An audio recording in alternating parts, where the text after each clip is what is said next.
Minsan ay nabanggit ng ating Senate President na si Francis Escudero na ang kaso po ni Mayor Alice Go ay pwedeng ihambing sa kaso ni Senator Grace po. Kailan at paano mangyayari na si Mayor Alice Go ay madideklarang isang founder? Buenos dias, buenas tardes, buenas noches mga amigos, mga amigas, no? Saan man po kayo naroroon, nandito na naman po ang inyong lingkod si Atty. Rene Bueno. Sa araw na to ay pag-usapan po natin yung simulation of birth, no? Bakit natin pag-uusapan to? Kasi sa aking obserbasyon po, no, sa aking panonood, pagsubaybay, no, sa pagdinig ng Senado sa kaso ni Mayor Alice Go ng Bamban Tarlac, lumalabas na nagkaroon ng simulation of birth dito, no? Kasi mukhang may irregularidad daw, no, ayon sa mga opinion, no, ng ilan sa ating mga senador sa Senado pagkatapos ng mahigit 8 or 9 na pagdinig, no, sa kaso ni Mayor Alice Go. So, pero bago natin umpisan ang lahat, ano ba ang ibig sabihin ng simulation of birth? When you say simulation of birth, it refers to the tampering of the civil registry record to make it appear that the child was born to a person that is not his or her biological parents. So, dinaya, no? Yung bata, inirehistro sa pangalan ng mga taong hindi naman niya tunay na mga magulang.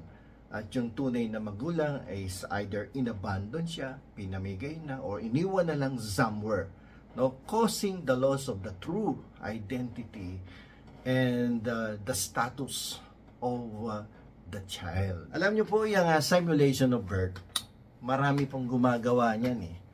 Na kung saan kapag yung mag-asawa ay nagkaroon ng diferensya at hindi mabigyan ng pagkakataon na magkaanak, o kaya ay late na sila naging mag-asawa, tapos more than 40 years old na yan, kasi yung chance mo na magkaanak pag umabot ka ng 40 ay lumiliit na. So nangyayari dyan, pag nakakakita sila ng ibang mga magulang, no, na pinamimigay yung mga anak, or kaya may nag-iwan ng sanggol doon sa harapan ng iyong gate or ng inyong pintuan, at hindi mo malaman kung sino yung mga magulang. So, dahil sa kagustuhan mo na magkaroon ng sariling anak, iparirehistro mo yan at palalabasin mo na ikaw ang nagluwal sa sanggol. So, ang tawag doon, simulation of birth, no? Yung sabi ko nga kanina, you will register it with the Civil Registry Office to make it appear that the child is your biological child at hindi yung tunay na nagluwal doon.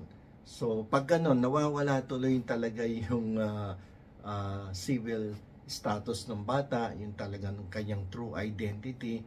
Hindi niya na tuloy matetrace kung sino yung tunay na magulang, yung tunay na lolo, yung mga kamag-anak niya.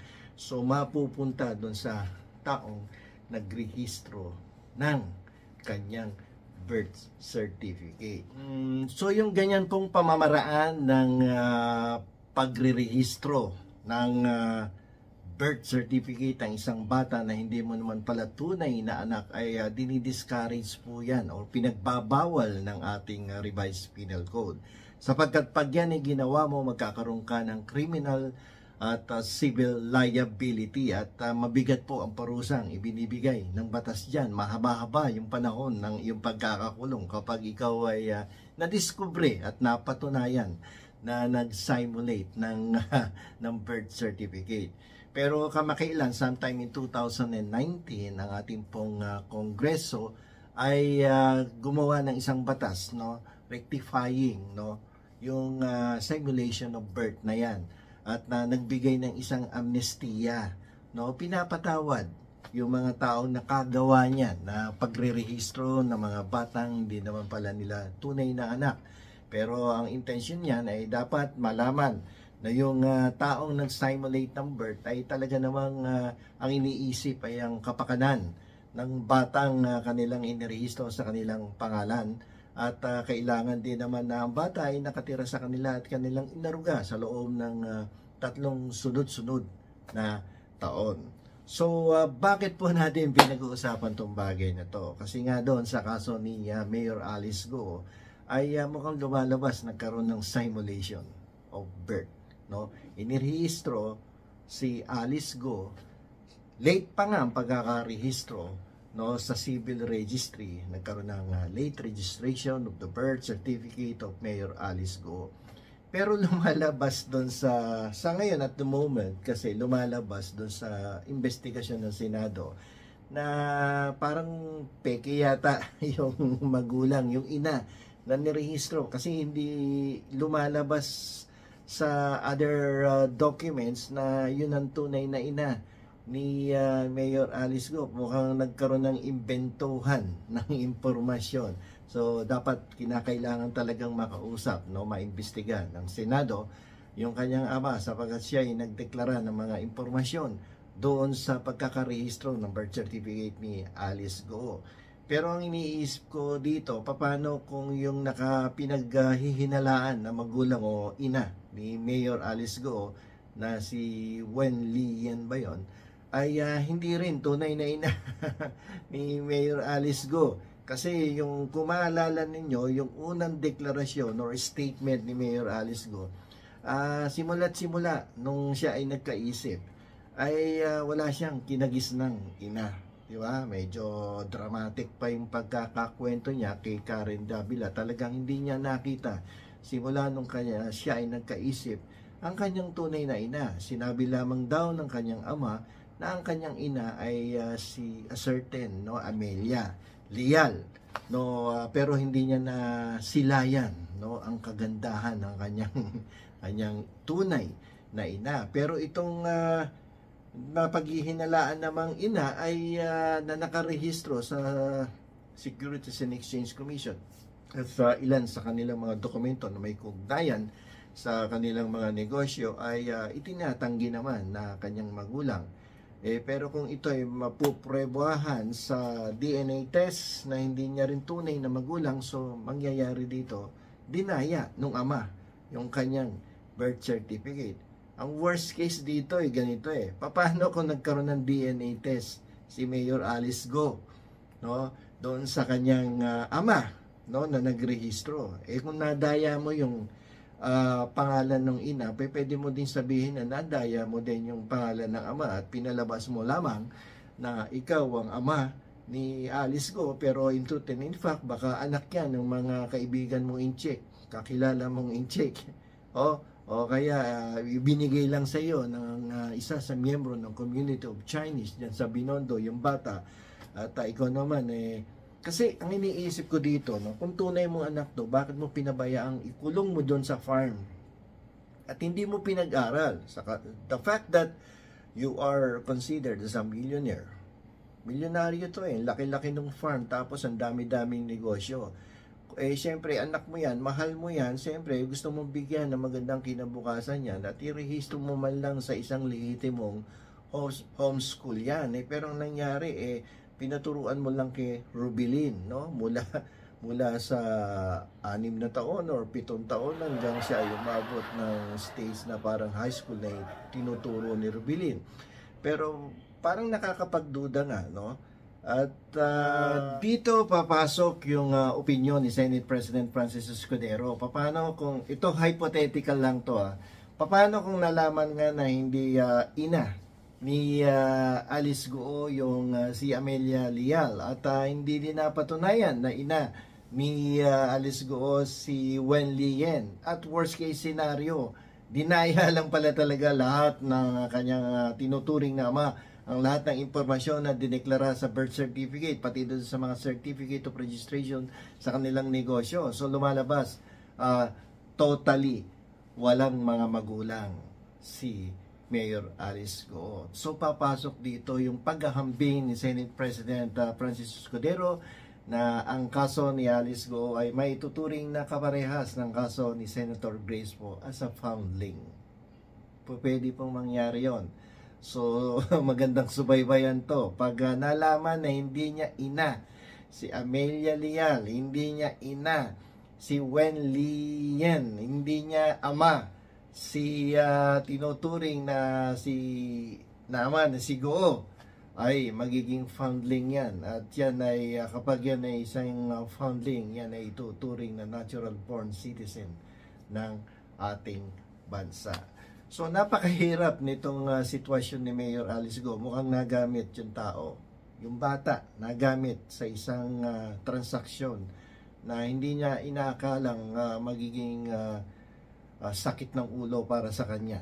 No? Hindi ito yung unang pagkakataon na ang public office, lalong-lalo na sa Senado, sa Kongreso, or even yung mga city or municipal mayors, hindi ito yung unang pagkakataon na kung saan ay naihalal natin, no, sa public office ang isang Chinese descent. No, as early as 1922, nakapaghalal na po tayo ng isang senador na galing sa pamilya ng mga Chinese. At ito ay sa katauhan ni Sergio Osmeña. No, from 1922 hanggang 1935, naging senador po yan. Pero Chinese descent siya. Miski tingnan niyo yung retrato ni Osmeña. Pero magtataka kayo, ba't Osmeña? Kasi gumagamit sila ng mga Filipino names naman talaga. Pero ang origin yan sa mga Chinese citizens yan. Ito ay sinundan ni former President Ferdinand Marcos Sr. Oh, nagulat kayo. Chinese descent yan, si Apo, no? At sumunod sina Nicky Cositeng, Senator Nicky Cositeng, yan, halatang-halata yan, Chinese na Chinese yan. At sumunod na dyan sina Mayor Fred Lim na naging mayor pa ng Maynila at naging senador, tumakbo pang presidente yan, di ba? At sumunod si Senator Bongo. Ito naman si Senator Bongo, miski hindi mo banggitin yung kanilang apelido, ay halatang-halata sa itsura at pananalita na Chinese at inaamin naman yan, no? At ito pang isang nakakatawa, itong pinaka most recent at incumbent din na senator ngayon. Yung nag-iimbestiga kay Alice Goo, si Senator Win Gatchalian, magugulat kayo, Chinese po yan. Chinese descent po yan. Ang kanyang ama na si William Gatchalian at ang kanyang ina na si Diwa Ting. O, kita nyo para yung Chinese yan. Si William Gatchalian, galing po ang kanyang mga lolo at ang kanyang ama sa China. At in fact, na-question din po ang citizenship ng araw ni William Gatchalian. Si William Gatchalian, yan yung tinuturing na plastic king of the Philippines. Sila yung may-ari ng Welex Group of Companies, and even yung waterfront yata, kanila din yan. Malaking negosyante po yan, yung tatay ni Senator Win Gatchalian. At nung way back 1960s, nagkaroon po yan ng kaso about the citizenship at na-subject yan for deportation pabalik ng China. Kaya nga lamang, siyempre mayaman yan at magagaling ang abogadong kanilang nakuha at sila po ay nanalo sa kaso sa isang desisyon na nirender ng ating Korte Suprema noong 1991. Basahin nyo po yan, napakagandang kaso niyan at pwedeng ihambing sa kaso ni Alice Go kasi nagkaroon din ng inconsistencies sa mga information sa birth certificate, sa marriage certificates, and other public documents. Matutuwa kayo kapag nabasa niyo yung kaso. Almost may similarity kay Mayor Alice Goo. So, ang title ng kaso is William Gatchalian versus the Bureau of Immigration and Deportation. Okay? So, may isa pa akong kinuwento sa inyo. Tungkol naman sa simulation of birth, no? Bumalik tayo doon.